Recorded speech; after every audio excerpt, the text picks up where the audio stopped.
Good evening, my dear televiewers. Once again, welcome to our weekly show, My Politics. This is your host, Art Barit. Our guest this evening is our incumbent Cebu City Councilor,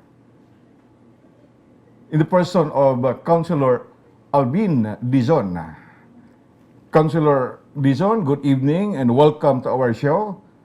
Thank you. Salamat kayo sa imong paggahin og oras despite your hectic schedule. So welcome and thanks for the show. Thank you, Art, for inviting me to your show. Finally, nagkaabot na gyud atong schedule. And thank you for having me here. Yes. So, pila ka higayon nga ato ang gipaningkamutan nga maimbitar ka. But then, daghan man kayong mga kakulian. So, finally, niana jud ka sa ato ang programa. And again, thank you very much. Okay, Cons Alvin, the biggest issue the country is facing today, of course, is the pandemic issue, COVID-19. And the government has allocated a sizable big amount of money, okay, to the tune of, let's say, in the city of Cebu, if I am not mistaken, 3.5 billion pesos. But I'm not interested on that. We'll discuss that later. Ang ako ang interesado kaayo kon sa Alvin, the innovative idea that you introduced in the city council at the height of the pandemic nga imuhang nakita ng unang daan nga naay panginahanglanon. And I am referring to the food bank ordinance that you introduced to the city council. Can you give us a little background there? Nganong nahitabo o nganong na umol na nimo? Because for me, it's just the precursor of what is happening today. Ang trending story pagkakaroon is the community pantries, which is mushrooming all over the country. So, mura og ikaw na nag-una daanan na, Cons Alvin. Thank you for your question, Art. No, to answer your question, Art, I would say that first, no one should go hungry. No? During a disaster or a public health emergency. Okay. Especially now that we are in a pandemic, the government should scale up its intervention to address the problem of hunger and food insecurity. Okay. That's why last year, August of, to be precise, August 21 of 2020, the City Council approved the ordinance which I principally authored, entitled the Food Bank Ordinance of Cebu City. Okay. No? And it was good that Mayor Labella signed the ordinance the following month, no? Okay. September 1 of the same year. So basically, kining atong Food Bank Ordinance, Art, aims to address the fundamental need for a sustainable, a safe, adequate, and nutritious food for our Cebuanos. No? Okay. Nga, ang tuyo ug tumong nato niini nga dunay systematic, programmatic, o multi-sectoral approach sa paghatag nato og mga pagkaon ngadto sa mga nanginahanglan. So, mao ni ang ordinansa, Art, nga atong napasar last year, and 8 na kabuan ang nilabay sukad nga napasar ang maong balaod nun. Unfortunately, the ordinance remains unimplemented. Ug mao ni atong follow up karon sa Executive Department through the Office of the Mayor nga mapatuman na kining food bank program nato kay dako kay ni og tabang sa atong mga gitawag nga marginalized, disadvantaged sectors, and kining mga vulnerable groups sa atong syudad. Okay. Cons Alvin, when you introduced that ordinance, it was at the height of the pandemic, right? Oh, okay. Was it supported by the rest of the city council members, or was it approved unanimously? Yes, it was approved in unanimity. Tanang mga sakop sa 15 sangguniang panglungsod ang ni suporta og ni sanong sa atong panawagan nga aprobahan kining maong ordinansa. As a matter of fact, paspas kayo ang approval sa ordinansa tungod kay nakita pod sa konseho sa atong syudad ug sa atong presiding officer Okay. nga makatabang yun ni ang maong programa. And let me also point out, Art, nga kining ordinansa nga atong gipanday diha sa konseho, nitabang nato ani ang mga like-minded people from the civil society I group, see. no? Can you name them? Who are they? Sure. During the consultative process sa pag-draft nimo sa imuhang ordinance? Yes, these are renowned civil society groups in the city of Cebu, namely the Simply Share Foundation, Okay. headed by our good friend Pamela Baricuatro. She was here in one of our programs. Yes, and also nitabang pod nato ang Ramon Aboitiz Foundation, ang grupo ni Professor Cherry Valesca sa Okay. UP Cebu, ang ilang grupo nga gitawag og RCE, and also kaabag sa Cebu, which is a network of Different NGOs and different civil NGOs society no, organizations. operating in Cebu. Okay. Nitabang nato pag hatag og mga valuable inputs aron mapanday ning maong ordinansa. I see. So, in that particular ordinance, Konsehal Albin, naabatay budget allocation nga kana siya maoy mo sanong sa mga galastuhan or whatever expenses nga ikahatod o kahatag tabang nato sa tuang mga marginalized sectors? Well, that's a very good question, Art, because in the ordinance nga among gipasar sa konseho, gibutang gyud nato under section 10 ang appropriation worth in the amount of 10 million pesos. I see. Kining 10 million pesos nga atong gigahin para pagpatuman sa atong food banking program, magamit ni pagpamalit og mga initial supplies, food supplies nga mahimo natong i-store sa atong food bank. Ikaduha, mahimo natong magamit para kumurinta ta og warehouse para i-deposit, i-store dito ang mga pagkaon nga Okay. idonar sa mga private establishments. Ikatulo, kung if we need to hire additional personnel para maoy mo mututok sa programa, so pwede pod nga magamit siya sa administrative cost and so on and so forth. So doon na gyud ni budget og na-incorporate ni nato sa 2021 budget nga giaprobahan sa konseho. I see. How about the involvement of the different sectors, Konsehal Albin? Let's say, for instance, the hotel and tourism industries, the manufacturing industries, and the church. What are their involvement on the implementation or sa atuang maong ordinansa? Under the ordinance, ang una gyud nga lakang nga buhaton nato is to convene, to organize the food bank governing body. I see. Kining maong governing body sa atong food banking program, mao ni siya ang mo-oversee sa pagpatuman, pag-implement sa atong programa. And this is composed of representatives from various multi-sectoral groups. Not only representatives from the local government, from the city government, doon na po tayo mga representante gikan sa NGOs, I no? see. Gikan sa church, because these people from the civil society groups and the church, dako kay ni matabang unya to monitor, to ensure that the food nga atong makolekta og atong mahatag ngadto sa mga tao moabot gyud sa mga nanginahanglan. Okay, is it through an executive order or is part of the implementing rules and regulations to be created or to be drafted by the executive department?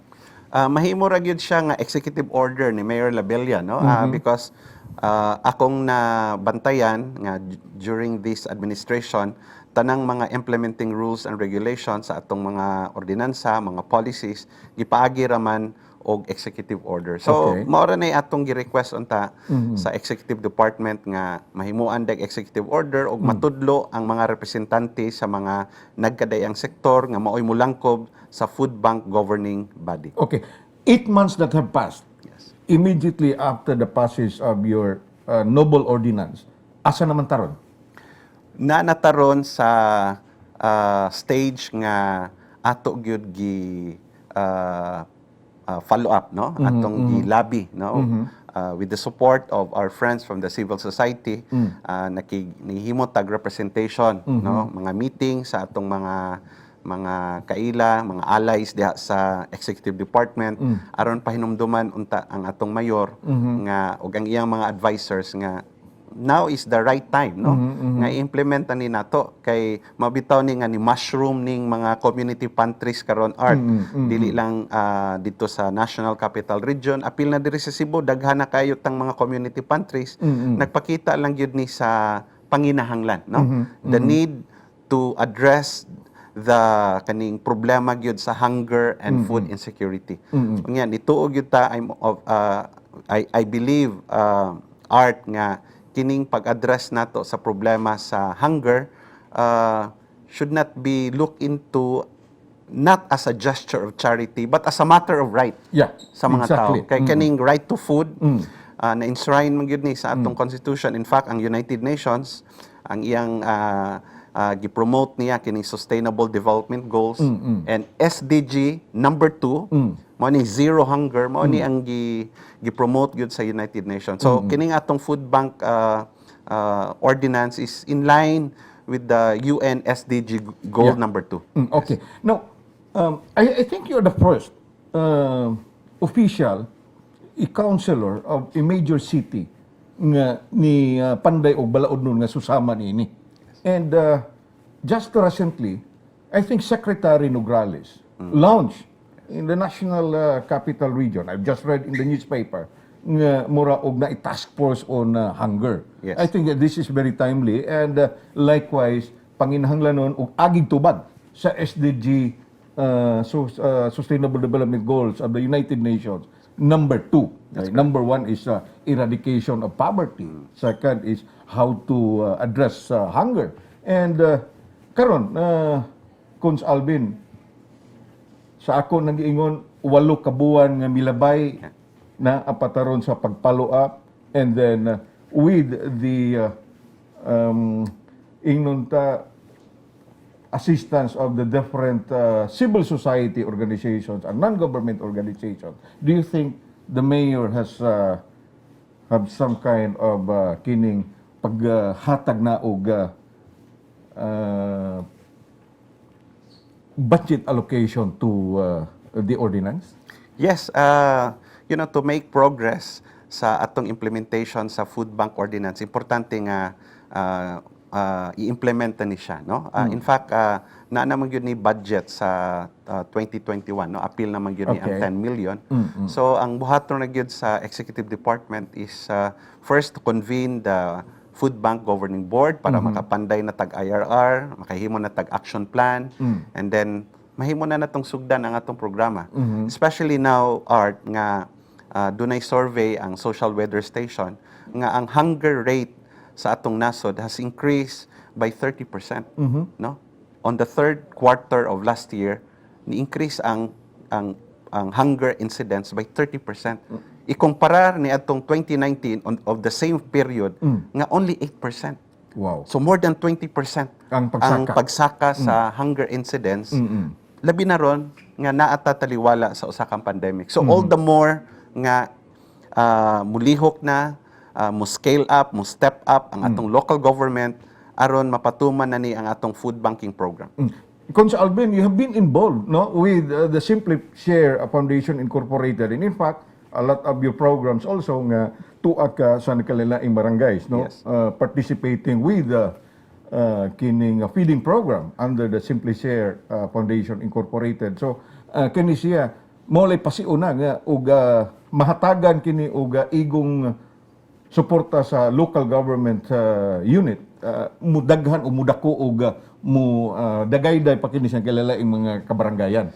Well, samtang nga nagpaabot ta nga masugdan na ang pagpatuman sa food bank program, we are doing our own initiative, Art, no, sa akong opisina, and we are actively collaborating with Simply Share Foundation, with other organizations para makahatod po ta og gagmayng hinabang ngadto sa mga mulupyo.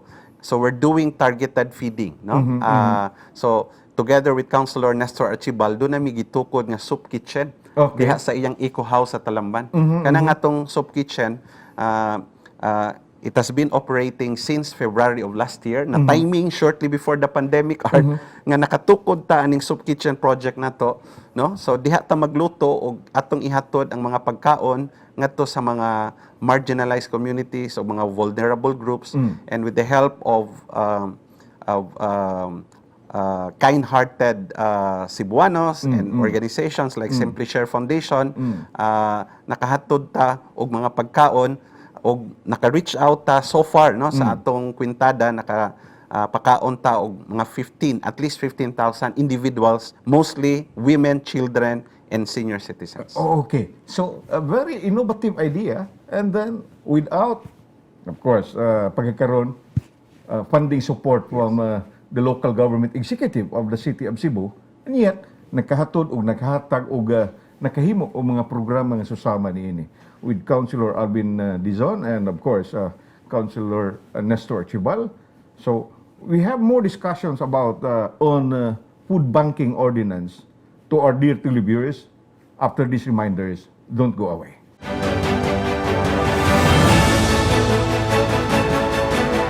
Once again, welcome to our weekly show, My Politics. This is your host, Art Abarit. Our guest this evening is our incumbent City Councilor, Councilor Alvin Dizon. And then, yes, Councilor Alvin, yes, your office is actively supporting soap kitchen and community pantries. Yes. Initiated by an NGO youth groups and civic-minded individuals to address hunger and food insecurity during the time of the pandemic. Yes. Okay, so when did you start? Unya, karon sa imo nang giingon, ubay-ubay nang nahatagan o naserbisyuhan sa ato ang mga marginalized sector. So, again, another innovative idea aside from the feeding program, or this is already a part of the feeding program, kay higop kag sabaw sa iyong kabuntagon or sa iyong kahaponon. Again, addressing hunger issue. Yeah, ato manggong nakita, Art, nga kining soup kitchen is a good model, no, nga mahimong magamit nato para matubag nato ang panginahanglan sa kagutom sa atong katawhan, no. Simple ra gyud kayo na ang soup kitchen nga model nga dunay mga voluntary organization, mga NGOs nga mo-set up og ilang kaugalingong kusina. Unya mudawat og mga ingredients from our kaning mga private establishments. In fact, ang among Project Smile nga soup kitchen, doon natay partnership with some vendors diha sa Carbon Market. I see. Nga ang ilang mga sobra nga utanon, ilang i-donate sa atong kitchen ug mao'y atong himuan og menu, I no? see. Instead ilabay, no? Instead ilabay. Kay related aning food bank ordinance nga akong gipasar diha sa Konseho, Art, I also introduce the Food Waste Reduction Ordinance in the Yes. City of Cebu. Nga ang tuyo ug tumong niining Food Waste Reduction Ordinance nga mahimo ta nga mokolekta sa mga kanang mga ingredients bitaw nga about to expire. Nga imbis nga ilabay na dito sa landfill, maka-contribute na sa gas emission nga makadaot sa atong ozone Yes. layer, mahimo nga i-rescue, no, i-salvage na nato ang mga ingredients para mahimo nato, ma-convert nato into nutritious food. Yeah, Pwede nato ihatag. I've read Alvin, no, an article about WWF for Nature nga addressing also issue on hunger. Unya, Yes. using ang kaning mga pagkaon, no, nga sa kamerkaduhan nga it will address climate change, Yes. it will address loss of biodiversity, Yes. and so on. Yes. Because of this pandemic, Art, dunay usa ka problema pod nga nitumaw, no? Nga naa di ay tay surplus sa mga pagkaon. Really? Kay ang atong mga mag-uuma tungod kay naglisod sila sa ilang transportation paghatod sa ilang mga produkto ngadto sa mga urban centers, mga merkado, mga dunot na lang ang ilang mga fresh produce. I see. So mao nang nahitabo dito sa Benguet, mao nang nahitabo diri sa Mantalongon. Dalagit, okay. Sa Dalaget. So nagpakita lang na nga natay surplus sa pagkaon. So kung ato ning ma-maximize, ato ning magamit ang mga pagkaon, in fact, ang local government also in a way para makatabang sa ato mga farmers, mao gyud mismo mo palit sa mga produkto sa atong mga mag-uuma, dako pud kayo ikatabang ni sa atong mga mag-uuma. Okay. Yes, Cons. Alvin, how do you operationalize Okay. the implementation sa ato ang program or food banking ordinance? Again, that's a very good question, Art. Ang kining atong food bank program, first, it will be managed by the DSWS, no? Okay. The Department of Social Welfare and Services. Sila ang primary nga opisina sa atong syudad nga maoy mo patuman sa atong food bank. Okay. Dunay duha ka modelo nga atong i-adapt unya, no? Aron ma-implement ang atong food banking sa syudad sa Subo. Una kining gitawag nga frontline model. Okay. Kining frontline model, no, ang syudad sa Sugbo mismo, ang atong local government will directly give and supply food to the poor and the marginalized. So, Okay. mura ta og community pantry. Okay. No? Okay. Nya, diha pod sa frontline model, we can also set up our own community kitchen. I see. No? I Or see. kining mobile kitchen. Kung naay mga mabiktima sa sunog, nya ato man gyud nang ibutang sila og temporary shelter Okay. dinhi sa atong syudad. Usually naa sila sa mga eskwelahan, naa sila sa gym. Mm-mm. So ang syudad sa Sugbo, using the frontline model of our food bank program, mahimo nga kita muluto I see. sa pagkaon. Under the present setup ron sa local government, tulo ra ka adlaw, Art, ang syudad mahimo nga makahatag og libreng pagkaon. Ngadto sa mga biktima sa sunog, Yes. biktima sa Sa mga- demolition, whatever. That's Okay. correct. Pero kay ba mang gyud ta, Art, nga dili ra gyud na 3 days kutob ang panginahanglan sa mga Yes.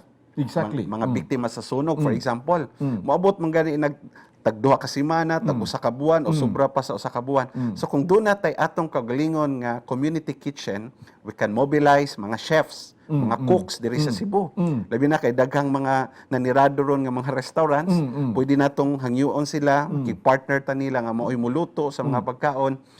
Then we can provide sustainable food Yes. para sa mga victims of disaster and Yes. calamities. Yes. Okay? Now, arita sa ikaduhang model, ganing gitawag nga warehouse model. Okay. Kining warehouse model, ang sistema ani nga ang syudad sa Sugbo mahimo nga mo donar og mga pagkaon ngadto sa mga intermediaries. So sama sa mga NGOs, mga civil society groups and hunger relief organizations nga dunay kaugalingon nga feeding program I see. sa atong mga barangay. So we can partner or collaborate with NGOs nga dunay hunger relief assistance projects diha sa mga barangay. So because at least mas daghang mutabang, no, pag-address sa problema sa kagutom o kining gitawag nga food insecurity mas maayo. So mao na ang duha ka model sa atong gi-propose nga food bank program. Okay. Now, with this kind of setup, Cons Alvin, nana ni siya ang kuan, nanay initial support coming from the different civil society organization. Yes, kung magsugod ang city government pag operationalize ang food banking, daghan naman kayo tang mga NGOs nga naay mga feeding program. So makatabang yun ta nila, no? In fact, dito sa Amerika, kining usa ka food bank nga very successful nga organization nga gingalan og Feeding America, no? Which is a network of more than 200 food banks, no? In the US. Ang ilang gibuhat, mangulikta silang mga pagkaon gikan sa mga private establishments, sa mga dining stations, even food manufacturers. Nga mo ilang iapod-apod nga to sa mga community pantries. I see. Now, Yes. with your international connection, Cons Alvin, you have been dealing with the city government on kining sister city relations with different kuan na to kining local government units outside the city, of course. Wa kan involved, wa kan ni pada nila some proposals nga to fund or to have this kind of project operationalized? Mahimo gyud kayo nga gamito ni nato nga leverage, no, ang atong food banking program para maka-relate ta, maka-forge ta og partnerships with international organizations. O Okay. mismo gani sa atong Sister City program, mahimo na tong sangpiton, hangyoon ang atong mga sister cities nga mutabang sila mo suporta nining atong food banking program. So there are plenty of opportunities. Art labi na ron nga ang number one gyud nga problema ron sa pandemic kining hunger and food insecurity. Daghan kay mga funding agencies interesado nga mo support ani. Yeah. It's no longer nga natanawan nga hinay ang gobyerno when it comes to dole out or when it comes to assistance to our marginalized sector. So this is the approach or ingnon ta maoni ang panginahanglan. It's very very very timely. Now, Cons Alvin, is this only for the urban areas, not intended for the rural areas sa atuang syudad or both? Mahimo gyud nga ang atong food bank program tanang mga barangays ang makabenepisyo nini dili lang diri sa urban barangays. Apil na ang mga upland barangays because we know in the rural communities dito sa atong mga kabukiran nga mga barangay daghan pod ang gipanggutom, no? So pwede kayo ma-address nato ang problema sa malnutrition dito sa mga bata, ang problema sa kakulang sa pagkaon sa mga senior citizens sa atong mga upland barangays. You made mention earlier, Cons Alvin, the funding allocation for this particular food bank ordinance is 10 million. Now, is it included in the 3.5 billion budget or the recent budget that you approved sa city sa konseho? Nasulod ni sa atong 2021 budget, no? Okay. Because naprobahan man ni siya ni Mayor Labella last September. So during the budget hearing last October, usa ni sa mga budget nga gidusog gyud nato nga masulod, no? Kung wala man gani ni masulod sa 2021 budget, mahimo ra pud nato ning ipasulod sa kaning mga supplemental budgets nga buhaton sa atong syudad, no? So wag in terms of budget art, wag gyud tay problema ana because nakagasto man gani ang syudad sa Sugbo og 220 million worth of food packs kaning mga pack lunches, no, nga gipanghatag nato sa mga frontliners, panghatag sa mga different barangays. Nga wa pa gani tay klaro nga husay kung kinsa gyud nakadawat aning 220 million nga food packs, no? So ang atong food bank is only 10 million, no? Waras kumingking. For a start, magsugod tag 10 million, unya mo collaborate ta sa private sector. In fact, let me also mention in the ordinance art, tagaan nato og tax incentives. Ang mga Kompanya nga private ma-appeal. companies Okay. nga mosuporta nini atong programa, ang maong tax incentives nga atong ihatag or tax breaks, of course should be in accordance with law og ato nang i-determine unya sa Food Bank Governing Board. I see. So that's an incentives nga og mulukat sila nga do sa ilahang business renewal, something ingon ana nga pamaagi. So aduna sila ingon ta maminos-minusan. Okay? Now, Cons Alvin, I did not know nga appeal ang ato ang mga nanindahay sa carbon when it comes to the kining program nga imuhang gipanday sa food bank ordinance. So unsa may ilahang sanong or unsa ilahang response, are they very kining ingnon ta accommodating or dako kay sila og pagsugot nga mo appeal or mo sanong sila sa imuhang programa? Yes, they're very very supportive, no? Pipila sa mga grupo di sa vendors and to name a few, ang grupo Erwin Gokong, no? Ang Yes. Simbibco is supporting us sa atong Project Smile nga soup kitchen. Nahimo na nato silang partner pagsugod gyud nato from the onset last year, mga ingredients nga napoy pipila ka mga vendors diha nga nakasabot sa multidimensional nga aspect aning atong food bank kay ato man silang gi-orient art nga doon na ni siya environmental impact, no? Nga ang ilang ipang donar nga mga pagkaon, mga vegetables nga hapit na madunot imbis nga ilabay nila sa landfill, makakontribute sa kadaot sa atong kinaiyahan kay mo emit man ni og kaning methane, no? So ilan na lang i-allocate ngadto sa atong soup kitchen ug pwede pa natong ma-rescue ang I maong see. mga ingredients.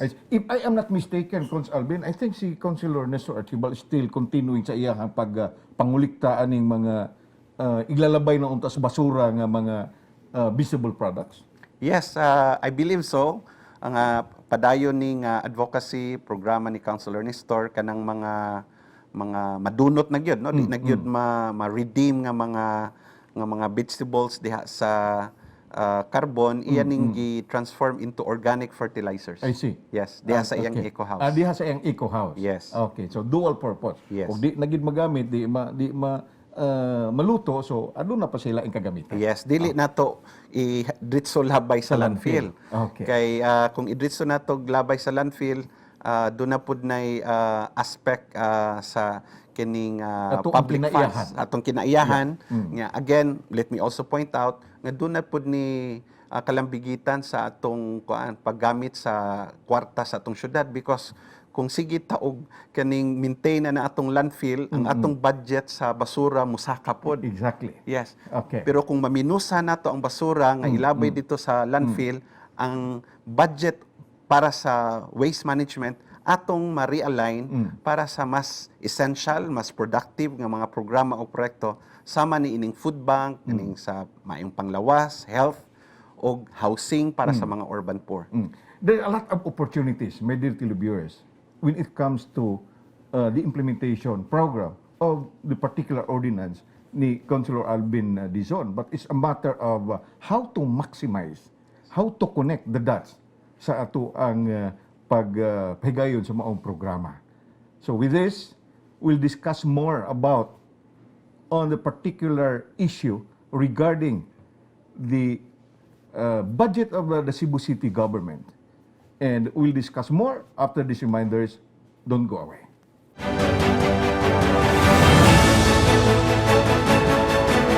Once again, welcome to our weekly show, My Politics. This is your host, Art Barrett. Our guest this evening is our incumbent Cebu City Councilor, Alvin Dizon. Cons Alvin, just recently, we celebrated our Labor Day celebration for the last 2 years. So, what tay mga marcha, what tay mga physical activities. But then, in the council, you have introduced a lot of pro-labor legislations. Can you name some of them?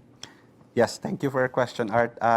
Sukad nahimo kong sakop sa konseho in 2010, no? That was my first term as councilor og hangtod ron. Almost 8 years na tadi sa konseho. Ubay-ubay ang atong mga pro-labor legislations, Okay. no, nga gipasar. Among others, number one, atong gisuportahan gyud ang panawagan sa atong mga labor groups, sa mga civil society organizations nga sa ilang panawagan nga increasean gyud ang minimum wage, Yeah. no? So we've been very consistent ni ana Art, every time ang ALO-TUCP, ang ubang mga kahupungan sa mga trabahante, mangayo og usbaw sa sweldo sa ilang sulan, usata sa mga pinakauna gyud nga konsehal nga mobarog das konseho nga angayan gyud ning suportahan nato, no?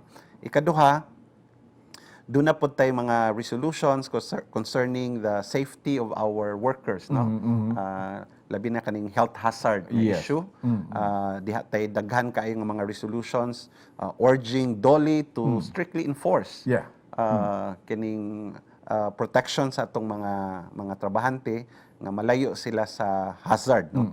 Ikatulo, diha tay ordinansa nga gipasar sa konseho ginganlan ni nato og Barangay Employment Ordinance, wherein ang mga contractors o subcontractors nga mutukod og kaning mga buildings o any infrastructure projects sa usa ka barangay, kinahanglan mo allocate sila at least 20% sa ilang workforce, sa ilang manpower,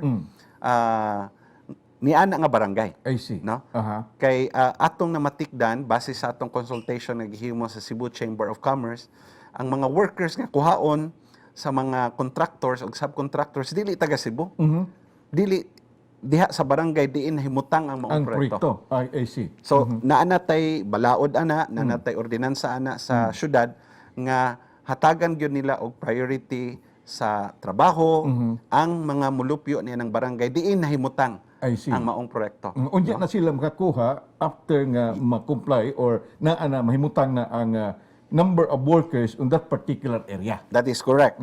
Kay ang tuyo nato ana nga makatabang ta sa pag-address sa problema sa unemployment ana nga particular nga barangay. Okay, that's good. And, thank you for that, Coach Alvin, being in the labor sector also. Yes, yes. Okay, Coach Alvin, in the passage of the budget, I think last year the 3.5 billion budget allocated by the Cebu City Council to the Cebu City government, you were branded as an obstructionist by the local chief executive. How do you respond to the sa iyahang pasangil? Because one time you questioned the allocation of 30 million for the intelligence funds, which you branded also as immoral. Yes. Okay, but the local chief executive, Mayor Labella, replied to your accusation. Yes. Well, with all due respect to the mayor, ang atong gibuhat sa konseho pag peruse, pag examine, pag tan-aw gyud sa budget nato every year is in line with our function as local legislators. No? Okay. And this is in line with our kaning pagtan-aw gyud sa parliamentary oversight on budget, because importante man gyud art nga ang himuon nga budget, aprubahan na mo nga budget sa council nga gisumiter sa opisina sa mayor sa local finance committee, isiguro nato nga ang pundo nga gamiton para gyud sa kaayuhan sa mga tao. Yeah. And public funds should be used properly. Okay. You know? Especially now that we are in a pandemic, all the more nga careful ka ita, magbantay gud ta unsa na to paggamit ang kwarta, ang panudlanan sa atong syudad. So that is the paramount reason nga nung aktibo kaayo ko sa budget hearing. Wa gani ko'y absent sa budget hearing niining tuig 2021 nga budget, no? Tambong yun ko, nga, mangutanag yun ko, nga, natay gihimo nga research, para kung giunsa paggamit ang budget sa miagi pang mga tuig, nga, na fully maximized. So, again, ang kanang gisulting obstructionism, that is not true, because we're just exercising our oversight function, and the mayor used to be part of the council. He was councilor for 9 years. He was vice mayor for 6 years. Kaya nga maog yun na ang trabaho na mo as local legislators. Okay. Do you think nga ang kanang iyahang pag hatag sa maong kining pasangil nunot og tungod na nga maingon tang punga Cons Alvin kining wa na mahisubay in a way sa kining iyahang pagpangayo og budget, because sa iyang explanation, he's just asking for a meager amount of the total budget of the peace and order, something like that, in the itemized proposal sa ilahang budget for the year. Yes. Well, specifically sa discretionary fund ni Mayor Labella o sa intelligence fund, atong gitandi manggod ang budget nga gigamit sa nangaging tuig. I see. Nga ang ilang gi-propose nga budget ron, perting dako no, it's para gi-compute ganina sa atong mga researchers, it's more than 300%. I see. So kung nakagamit ta og gamay nga budget in order to maintain peace and order dinhi sa atong syudad, wa man sad ta maggubot no sa gamay nga budget sa intelligence fund o sa discretionary nga karon, especially that we are in a pandemic, nindot gyud unta nga ang pundo nga i-allocate nato sa atong budget, magamit nato para sa pandemic response. I see. So, I see. health, livelihood assistance, economic development, housing for the poor. So, mao gyud tay among nga mahimong pandemic responsive ang budget sa 2021. Okay. Do you have the figure? How much is the increase by percentage? The budget for the intelligence funds last year or this year? As I said earlier, 300%. yes, ni-increase siya by Okay. 300%. Uh-huh. Nga eventually gipaminusan rapod sa atong mayor I see. ang ilang gipangayo nga budget sa intelligence fund o sa iyang discretionary funds because kinigod nga klase mga pundo ha art dili man gud ni siya ma-audit sa COA, no? So mao pud ni ang naka-special ani nga pundo. And this is Discretionary fund of the local chief executive. yes, and this may be subject for abuse, no? I'm not saying nagbinuang sila but dili man gud siya ma-audit sa COA, no? So mao na ang reason nga nung careful kaayo ta nga nihangyo ta, we respectfully request the mayor's office kung mahimo lang since we are in a pandemic. Daghan ang gipanggutom ron. Daghang mga tao nag-struggle og pangita og pagkaon para sa ilang lamisa, para sa ilang mga anak. Unya dagko kay tag discretionary fund, dagko kay ito para pagpalit og mga bag-ong sakyanan, nga kaning mga non-essential nga mga infrastructure projects katong ilang proposal nga 120 million nga command center. I objected to that because para nako dili pa karon ang saktong panahon nga mugasto ta og mga unnecessary infrastructure Okay. projects. Kung sa Alvin, ubay-ubay o daghan yun mga itemized programs nga gi-insert nila sa the budget last year nga nawagtang o natangtang. And ultimately, pila maginahatag Yes. when it comes to the intelligence funds of the city mayor. I think from 30 million gihimo na nilang 10 million. I see. Yes. Nga from the original 10.8 billion nga proposed budget sa 2021 nahimo na lang nga 10 billion. And that is because of the intervention of the councilors I see. nga nagpakabana sa budgeteering.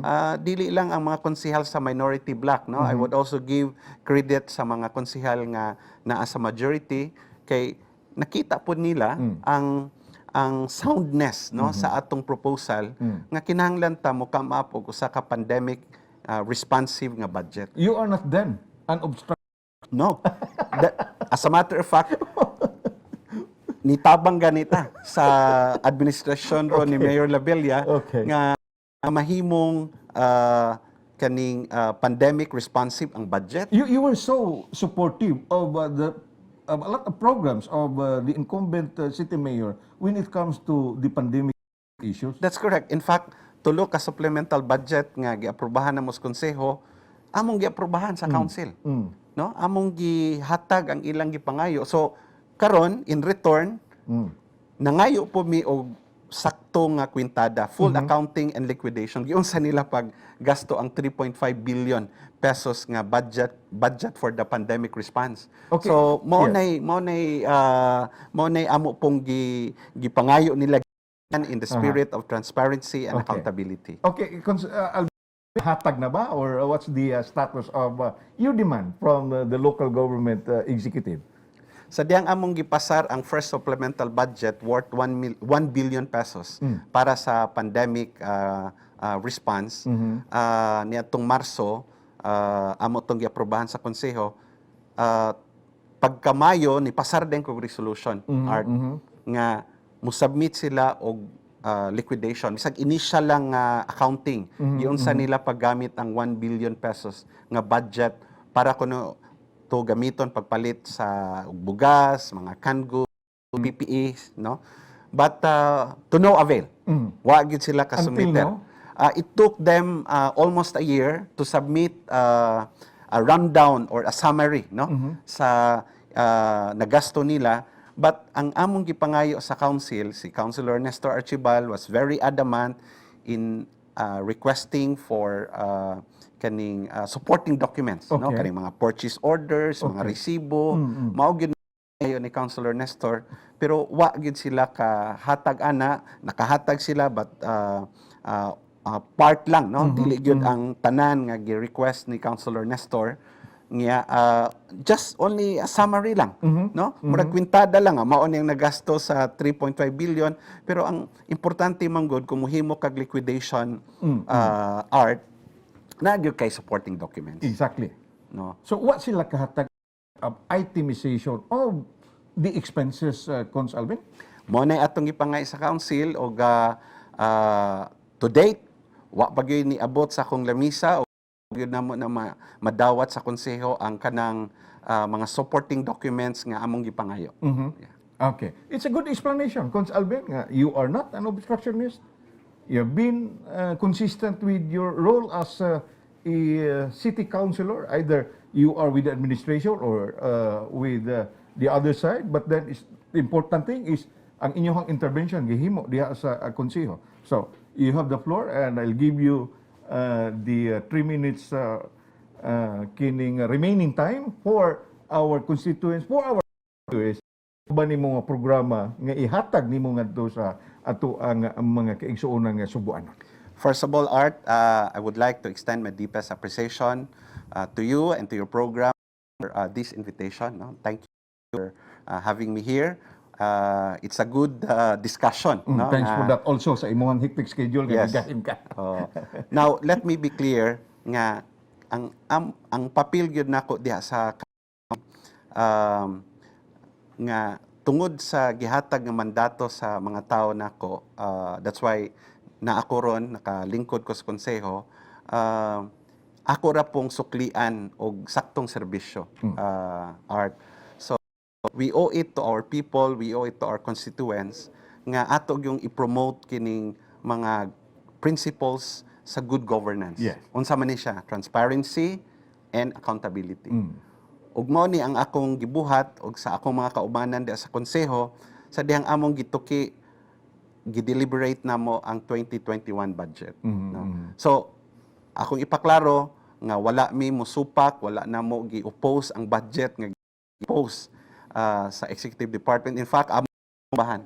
Ang amo lang gipangayo ron giunsa paggamit Yeah. ang kwarta nga among giaprubahan, no? To be precise, ang 3.5 billion pesos nga pandemic budget sa City of Cebu. And to tell you, Art, ikumpara sa ubang mga local governments sa tibok Pilipinas, Cebu City maoy mga local governments nga pinakadako og budget Okay.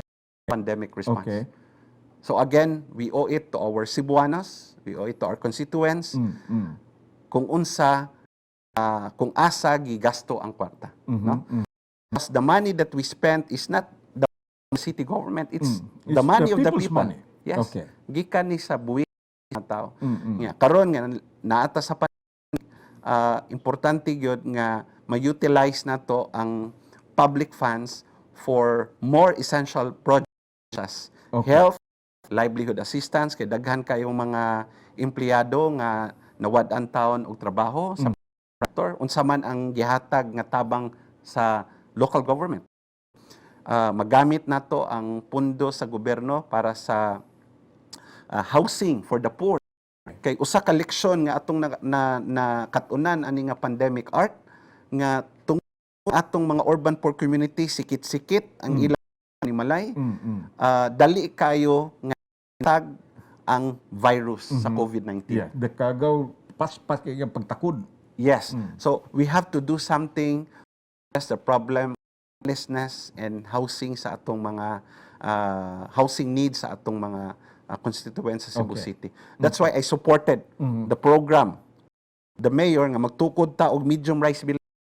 So Yeah. in fairness to the administration, doon na pud sila yung mga nindot kayo nga mga Program.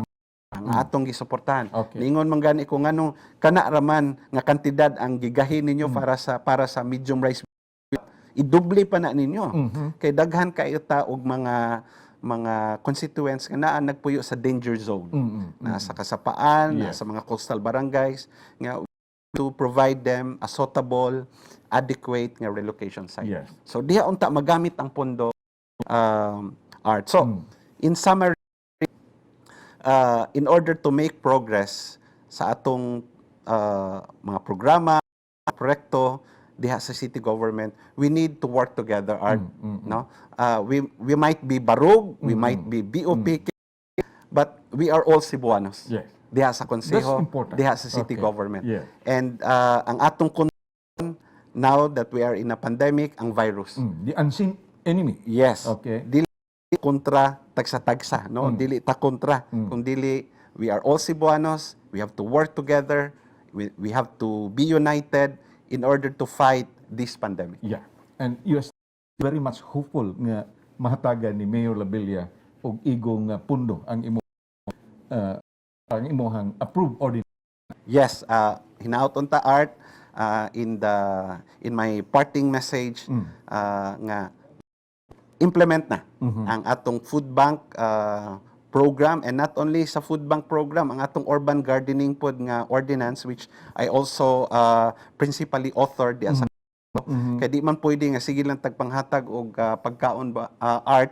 We also need to teach our people to grow their own food. Yeah.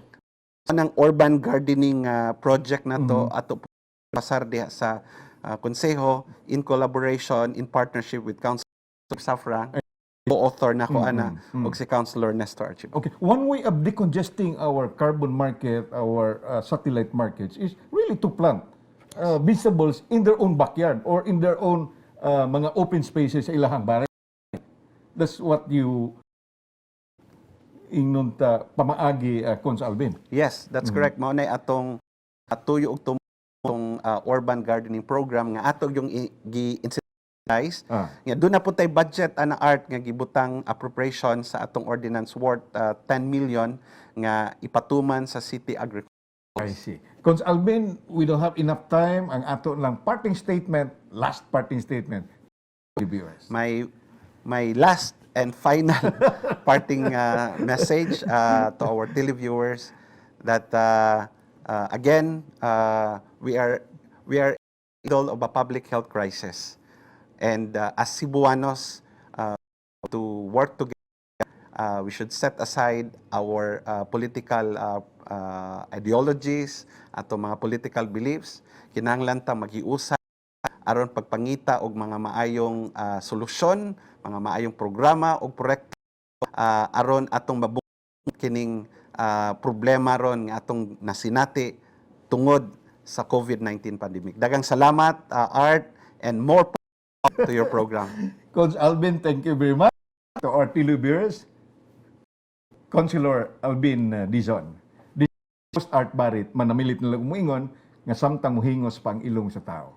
Iyang mga panganbi og tingos bawan, way katapusan. Daghang salamat and a good evening.